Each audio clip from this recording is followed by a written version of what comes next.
بسم اللہ الرحمن الرحیم إنا نحن نزلنا الذكر وإنا له لحافظون۔ اس ذکر کو یقیناً ہم ہی نے اتارا ہے اور ہم ہی اس کے محافظ ہیں۔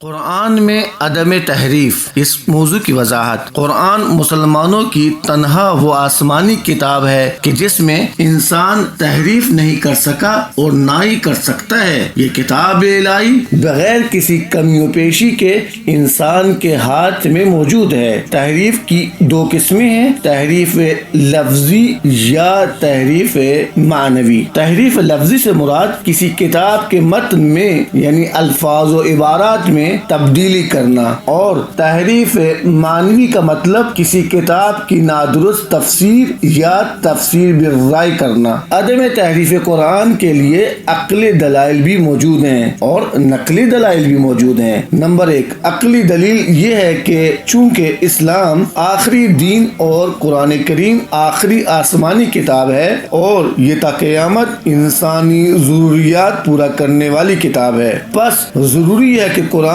تحریف سے اور لفظی تبدیلی سے محفوظ رہے تاکہ قیامت تک انسان اس نورانی منبع سے مستفید ہوتے رہیں۔ تاریخ کی گواہی اور قرآن کی ایک ایک آیت کا تواتر کے ساتھ نقل ہونا قرآن کریم کے تحریف نہ ہونے پر نقلی دلیل ہے۔ مزید یہ کہ مذکورہ آیت جس میں اللہ نے قرآن کی حفاظت کی ذمہ داری اپنے اوپر لی ہے کا شمار بھی نقلی دلائل میں ہوتا ہے۔ عدم تحریف قرآن کی ایک اور نقلی دلیل وہ روایات ہیں جو قرآن کو قیامت تک ہر بشر کے لیے چراغ ہدایت کے عنوان سے تعارف کرواتی ہیں۔ امام علی علیہ السلام فرماتے ہیں، اللہ تعالیٰ نے اپنی کتاب قرآن کریم کو پیغمبر اکرم صلی اللہ علیہ وآلہ وسلم پر نازل کیا جو ایسا نور ہے کہ بجھنے والا نہیں اور ایسا روشن چراغ ہے